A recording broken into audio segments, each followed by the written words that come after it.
Кайырлуу күн, құрметті Қосай жобасының қымбатты да сымбатты көрермендері. Бүгін біз эфирдеміз 14:30-да Евразия каналы Қосай жобасы қосылу болсын. Бәріміздің махаббат алаңындағы оқиғаларымызға куәгер болыңыздар. Сәтті күн болсын дегім келеді. Бүгін студияда Аяна.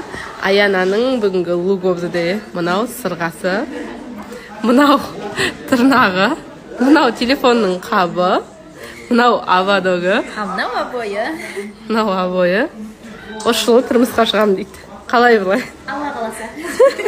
Қалай көңіл күйіңіз қалай? Көңіл күйім өте тамаша деп өтірік айтпай қойын. Негізгі көңілімде мұң бар, бірақ оның барлығына оңды шаша берсем менің нем болады. Мен всегда позитивпен, әр қиындықты күлкімен қарсы алатын адаммын да, оны көп адам түсінбейді. Бірақ күліп өмір сүрген өзіме жақсы ғой, басқа адам менің проблемамды бір 30 секунд ойлайды да, ал өзімде тұра берген ұнатпаймын. Так что баланс ұстаған жақсы көріп, и көңілімде мұң бар, и көңіл күйім тамаша болып тұр. Иә, Аянаға көктем бір күн бұрын ерте келіп қойыпты достар. Иә, айтпақшы бүгін қыстың соңғы күні екен ғой, ертең көктем.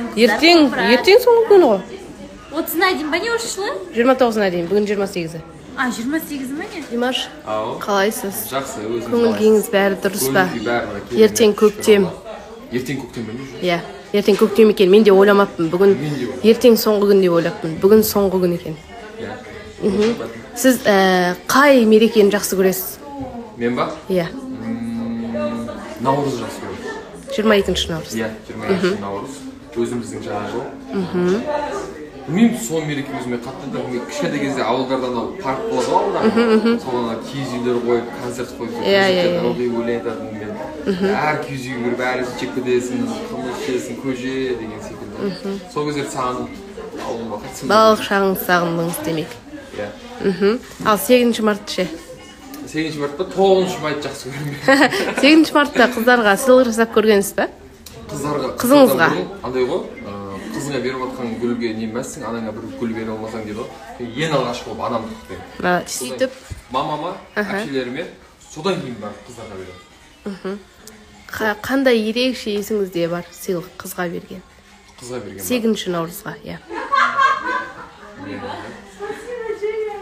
Есімде емес шейін. Гүл. Не бересіз жалпы, не сыйлайсыз? Гүлдер, андай. Бриллиант. Мәссаған деп қатты кетіп қалайын деп қойсаңызшы. Негізі шынымен қызың, андай, класстасыңыз, досыңыз емес 8 мартта қызыңызға сыйлық жасап көрдіңіз ба? Отношение болмады емес, болды ма? Именно 8 мартта жүрмеппін. Жүрмепсіз, сол кезде қызым болмады. Осы 8 мартқа дейін қыздар келіңіздер да, біреуіңіз, сосын намек тастаңыздар қымбат сыйлыққа деп ше. Аямаймын, жүрегімде жақын адам табылды. Иә, міндетті түрде келіңіздер, күтеміз. 8 март жақындап келе жатыр қыздар. Зарина студияда, қалайсыз? Көңіл күйіңіз қалай? Сіз Айсұлтанға өкпелеп келмей қалып деп жатыр. Негізі барлығын айтқым келіп тұр қазір. Бірақ эфирде айтайыншы толығырақ. Иә, ол үшін эфирді көрейік, иә? Адамның өзінің бетіне қарап деген сияқты атынан айтпай қойын ештеңкені. 14:30-да эфирді қараңыздар бұйырса, сол кезде жауабымды айтамын. Бір емес, бірнеше адамға. Сіз кеше мен айтып жатырмын, мисс болатынын білесіз ғой? Миссте кімді конкурент көресіз? Негізі конкурент көретін болсам, барлық қыздар бір іштерінде бір өнер жатқан сияқты іші жасырынып, бәріне бір керемет бір басқа қырынан танитын сияқтымыз бұйырса қыздарды. Бірақ барлығы негізі конкурент болады деп ойлаймын. Әзірге ешқайсысын көрмейді екен конкурент. Әзірге ешқайсысын көрмейсіз. Прямо мынамен жарсам дейтін нәрсе болып тұр. Назым, көңіл күйіңіз қалай? Менде барлығы жақсы, рахмет. Назым, сіз 8 мартта қандай ерекше сыйлық алдыңыз? Есіңізде бар ма? Есіме қазір түсіре алмай тұрмын, бірақ қазір данный момент есіме түскені үлкен гүл болған болатын ағаларыңыздан кейін. Жалпы жігіттерден, поклонниктерден сыйлықтар алып тұрасыз ба? Енді ондай кездер болды, иә, бірақ оның әрқайсысын мен бір қолдаушылардың сыйлығы ретінде ғана қабылдадым. Жоқ, эфирден бөлек ше? Иә, эфирден бөлек сол. Эфирге дейін алған. Гүлден басқа да бағалы сыйлықтар. Ең бағалы сыйлық есіңізде бар ма? мен негізінде қатты қымбат сыйлықтар алмаймын деймін жігіттердің тарапынан, себебі ыңғайсыз екен енді өзінің жігітім болмаған, күйеуім болмағандықтан, бірақ андай тәттілер, гүлдер беріп тұрған кездер болды, мен картинкаларым болды. Солай екен. Мадина, ертең бізде жақында 8 март келе жатыр ғой. Сол айтып жатырмын. Сол 8 мартқа орай қандай күшті сыйлық алған едіңіз, есіңізде қалған ерекше? Бұрынғы кезде ма? Иә.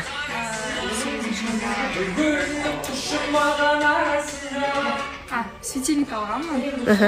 Өзімнің портретіммен. Мәссаған. 4 андай үлкен. Сондай. Жалпы өмірде ең үлкен бағалы қандай сыйлық болды? Ең үлкен бағалы сыйлық. Енді өмірдегі ең үлкен бағалы заттар көп қой, мысалы сол бағалы, ана бағалы. Жоқ, қаржылай жатырмын сыйлық ретінде. Мынаны түсірмей қойшы, бастан түсірші, мен шайып кеттім. Сонымен ең бағалы сыйлық. Ең бағалы сыйлық. Қымбат сыйлық. Қымбат сыйлық. Білмеймін, маған мысалы, маған карте немесе андай бір сағат сыйлаған қалайтын. Қалайтын едіңіз? Жоқ, мен алғаныңызды айтып жатырмын. Не қандай сыйлық алдыңыз ең бағалы деп? Бағана сұрақ қой. 8 мартта сол сыйлықты күтесіз демек, жарайды. Жалпы өмірде сол светильниктен басқа бағалы болмады, е? Алтын, бағалы сыйлықтар, гүл, неше түрлі көп бағалы сыйлықтар болды. Иә, солай екен. Жалпы поклонниктерден сыйлық алып тұрасыз ба? Поклонниктерден сыйлық алып тұрмаймын. Алып көрмеймін негізі. Шынымен айтып отырсыз ба? Шынымен айтып отырмын. Солай екен, сенейік енді. Мадина, үміткеріңіз бар е сіздің, е? Иә. Солай, білмеймін. Үлкен намектесін. Білмеймін, енді көресіздер ғой енді өздерінің жігіттер. Ердар, қалайсыз? Көңіл күйіңіз қалай? Көңіл күйім very ханды. Бізде жақында мереке келе жатыр, 8 наурыз деген. Сол 8 наурызда қандай ерекше сыйлық жасаған едіңіз, есіңізде бар ма? Және кімге? Иә. Әр сол наурыз сайын анама сыйлаймын всегда. Не бересіз? Гүл бересіз ба? Набор, уход деген сияқты. Ал қызға? Қызға соңғы рет сол тоже бір алқамен андай не берген, ойға тағатын гүлімен. Кешкі ас ішкенбіз. Содан кейін істегенбіз? Кешкі ас ішкенбіз. Қазір сіздің үміткеріңіз жоқ? Үміткеріңіз жоқ? Үміткеріңіз жоқ па, бар ма? Ақерке бар екен ғой. Ал Ақеркеге 8 мартқа не алып берейін деп жатсыз? Оны енді айтпайды шығармын. Ақерке жазып кетіңіз, мен сосын айтамын, андай нәрсе алып беріңіз күшті деп. Ерасыл, көңіл күйіңіз жақсы ма? Көңіл күй керемет. Соңғы кезде көңіл күйіңіз басқаша болып жүр. Соңғы күндері көңіл күйім түсіп жүрген. Ойбай, қайдан түсіп кеткенше? Жоқ, негізі былай жақсы көңіл күйім. Қойшы күн, Аяна өтініш. Қалай керемет болады, ақпарат деген адам көңілге қалай керемет болады? Мен мынандай сұрақ қояйын деген ғой, негізі жарайды енді. Кешегі ақпаратты бүгін шешеміз, рас па? Ақпарат өтірік, ақиқат менде, сондықтан мен көңіл күйім керемет. Жарайды енді, сенек енді. Мен айтып жатырмын, 8 март жақындап келе жатыр. Аянаға не сыйлайсыз? Оны айтып қойсам қызық емес. Жалпы айтып қал. Аянаға 8 мартта өзім келсем де сол сыйлық қайда қоясың? Аяна риза болашысы ғой. Не ғой? Не ғой? Ал жалпы өмірде қандай бағалы сыйлық жасадыңыз және кімге? Мен өмірімде қызға сыйлық жасап көрмеппін. Только анама жасағым. Анама жасағанда қалай? Мен былай андай сыйлық беріп неме істемеймін, ақшалай бере саламын. Сондай. Көбінесе сондайға өзінің қалағанын алсын деп ше, мамай қалады менікі деген сияқты. Сондай оймен ақшалай бере салған дұрыс деп ойлаймын. Ал Аянаға мен өзім қалағанын сыйлаймын. Өнеріңізде қалайсыз? Көңіл күйіңіз қалай? Көңіл күй керемет. Маған кеше бір оқырманнан мынандай сұрақ келді. Дейді, былай дейді. Данияр мен Дана жұп емес қой дейді. Бірақ неге бір-біріне жан деп сөйлейді дейді. Мен оған жан демеймін. Ол маған жан дейді, жүрек дейді. Ол менің қызым емес, мен оны танымаймын деген не ол сіздікі? Мен Боташка деймін. Боташка. Әйтпесе өз еркі ғой. Жоқ, айтқысы келсе, яки мен оның көңілінен шығатын деген сөз. Сол үшін мен оған айтпа деп айта алмаймын. Жұптықтың да ауылы алыс емес. Мәссаған, естіңіздер ғой. Бәрі бекер емес деп білеміз. Білмеймін енді. Жақында демек Данияр мырза дайындалып жүр. Дайындап үстіндеміз, кешке репетиция бізде. 8 мартты атап өтесіз ба? Наурыз. Былай дана жазып кетіңіз маған не керек екен намектаймын. Қалайсыз? Айбек, көңіл күйіңіз бәрі күшті ма? Иә, орында. Айбек, мен айтып жатырмын, қай мерекені жақсы көресіз деп жатырмын. Туған күнімді өзімнің. Ол мереке, иә? Өзім үшін мереке. Басқа? Басқа екінші орында 7 май. 8 наурызға қалай қарайсыз? 3-ші орында 8-ші наурыз. 8 наурыз. Жақсы қараймын. Бірақ менің мамам, сестренкам, үйде апам, жеңгем бәріміз бір жерде тұрғаннан кейін қызым болса қызым деген сияқты бәріне сыйлық алу, бәрінің көңілін табу үшін, короче, маған очень ұзақ әңгіме қиын да, сол үшін 8-ші наурыз кішкене қатты жақтыра бермеймін деп. Ақшама ауырлау болады, қалтама ауырлау болады десеңіз? Қалтама ауырлау дегенде енді бәрінің көңілін табуға тырысамын, бірақ сонда да мойындау керек қой. 6 қызға бірдей сыйлық алу керек. Сол 8-ші наурызға деп алған ең бағалы сыйлығыңыз қандай болды есіңізде ма? Телефон алып берген мамаға.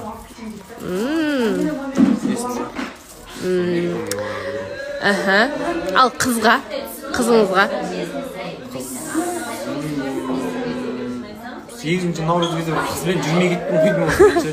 Есіңізде жоқ демек? Есімде жоқ, жүрмей кеткен сияқтымын что-то. Мәссаған. Ал Заринамен де таныстықты 6-ші наурыз тоқтатып тастайтын ойыңыз жоқ па? Жоқ, ондай жоқ. Ойында ойыңыз жоқ. Солай екен, Зарина маған айтыңыз не керек екенін естіп тұрсаңыз де. Қалайсыз? Ассалаумағалейкум, жақсы өздеріңіз қалайсыз? Көңіл күйіңіз бәрі қалпында ма? Қалпында. Сіз қай мерекені жақсы көресіз? Қай мерекені? Иә. Мен қай мерекені жақсы көрем? 25-ші майды жақсы көрем. 25-ші майды жақсы көрем. 8-ші мартты жақсы көрем. 25-ші май қазір аталып өтпейді ау деймін. Енді біздің кезімізде өйткені біздің кезімізде мектеп бітіретін уақыт болды ғой. Қазір ерекше. Бірақ мен атап өтемін. Атап өте бересіз. Сіз үшін 25-ші май мектеп бітіру. Жылаймын мен. Сіз жылайтын күнде жақсы көретін сияқтысыз.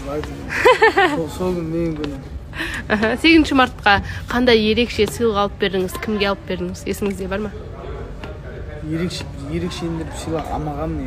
Кәдімгі стандарт қой. Бүйім, ақша. Бірақ мамаға бір Меккеге путевка берсем, сол бір ерекше болады деп ойлаймын. Биыл болып қалатын сияқты. Кейін тағы да керемет мейрам бар ғой, мұсылмандардың құрбан айт мейрамы. Иә. Ол да керемет мейрамдардың қатарында. Солай. Жалпы сыйлық жасап тұрған. Жасатқан ба? Сіз жасап тұрған ұнай сізге? Маған сыйлық берген ұнайды, сыйлық алғаннан гөрі. Мен сыйлық алсам ұялып кетемін. Солай екен. Аман болайық, бізбен бірге болыңыздар. Сіздерге қандай мереке ұнайды, жаза кетіңіздер бізге. Тимур, көңіл күйіңіз қалай? Көңіл күй тамаша. Сіз Айсұлтанға еліктеп жүр дейді. Қаншалықты рас? Еліктеймін ғой? Неге еліктейсіз? Ұнайды дегенде басқа қызды айтсаңыз иә түсіндік қой енді. Тимур, сізге қай мереке ұнайды? Маған ба? Иә. Маған жаңа жыл ұнайды. 8-ші мартта ең бағалы қыздарға қандай сыйлық алып бердіңіз? Сіз көп алып бересіз ғой негізі қыздарға сыйлық? Ең көп алып берген сол алдыңғы жылы шығар, 8-ші мартта. Ана машинаның атын ашып па? 8-ші март бет ол не? Жоқ, студияға келіп ше, студияға келіп 100 мың гүл алып берген. Жүрек боп келген кезіңіз ол басқа ма? Жоқ, жүрек боп келген ол әшейін кешірім сұраған кезі. Әшейін кешірім сұрағанда жүрек боп келген ғой, Айбек. Сен не істедің? Сіз Айдана, көңіл күйіңіз қалай? Вообще таңертең күшті болған негізі. Бірақ неге? Көңіл күйіңіз түсіп қалды? Ойлағам ғой, біз қазір съемкаға барамыз, содан кейін күшті қандай болды. Далада күшті ауа райы ғой, летникте өтіп кофені ішіп, тамақтанып, сосын эфир басталғаннан кейін где-то жартысына бір топ ете түсеміз ғой. Болмай қалды ма? Мектепте ана патриот екен не болса да. Мектепте ана қашып кетудің амалын тауып жүретін кездер болады. Сондай болды ма сізде? Ол кезде бар ғой, наверное, кармашылар бар ғой, бұл бумеранг өйткені кезінде бәрі қашқан кезде мен жоқ, давайте, мен үшін бәрі қалқып, мені бәрі боқтайтын шын айтсам бар ғой. Ал бүгін енді осылай мен деген бүйтіп едім, давайте тамақ ішіп кетейік бұл жаққа. Бірнеше ресторандардың уже аттарын атап Моля екеуміз уже қандай тамақты уже менюсын қарап отқанбыз. Сөйтіп Назгүл тәтенің кафесінен келіп тамақ ішіңіздер соңында.